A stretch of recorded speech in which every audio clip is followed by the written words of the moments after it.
Good afternoon.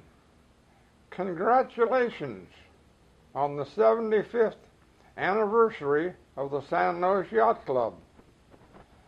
The most memorable time of my 75-year membership was the building of the clubhouse. It all started in the early 1930s when a group of sailors were racing or fishing in their homemade boats.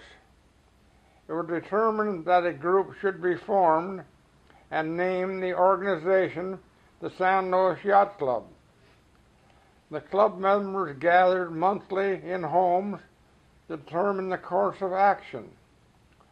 Soon the group became too large to meet in the homes, and the members agreed that a clubhouse building should be constructed. Leonard Linger, future San Luis Obispo City engineer, was appointed building superintendent, and Harold Pete Puffer was given the title of expediter. The club members decided to construct the clubhouse adjacent to the Avila Pier on wooden pilings. The club borrowed a pile driver from the San Luis Obispo County Bridge Department.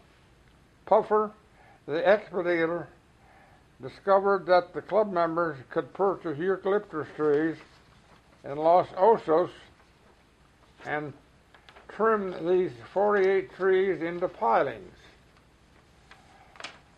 The engineers completed a plan of development which included the location of the 48 pilings. A few years earlier, a Norwegian motor ship, Elg, ran aground in the surf at Oceano. The skipper, Captain Gustav Romslund, determined that the cargo of metric-sized timbers should be thrown overboard to lighten the ship so it could be refloated. Hundreds of people gathered on the shoreside to get these free timbers. Pete Puffer conned one of the ranchers that had gathered this free timber to be used as piling caps. Two 3x9, 28-foot long timbers were nailed together and used for caps which were spliced on the piling.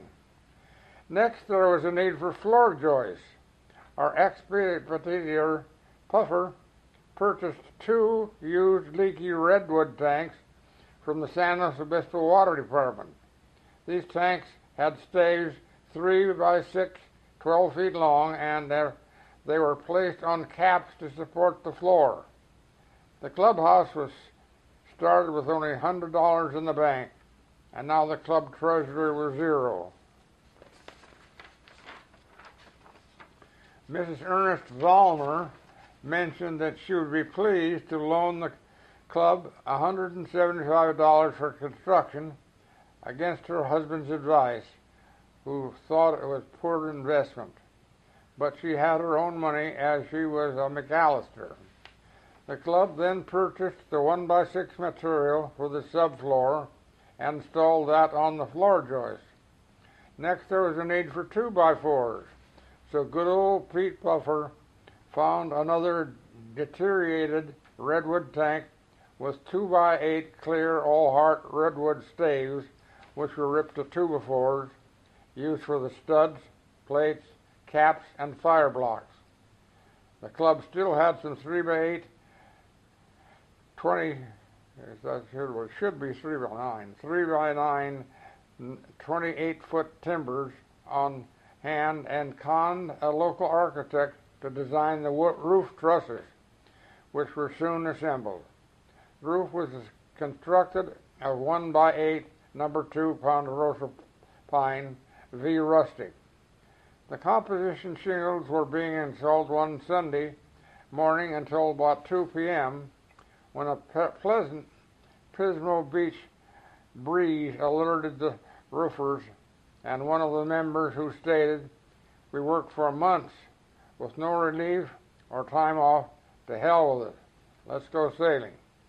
The gang went for a sail, and Pete Puffer went home in a huff. Later in the day, the wives furnished the crew with hot dinner and worked until midnight,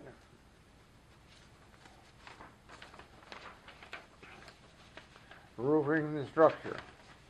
Pete Puffer came by the following morning and was amazed to see the building completely roofed.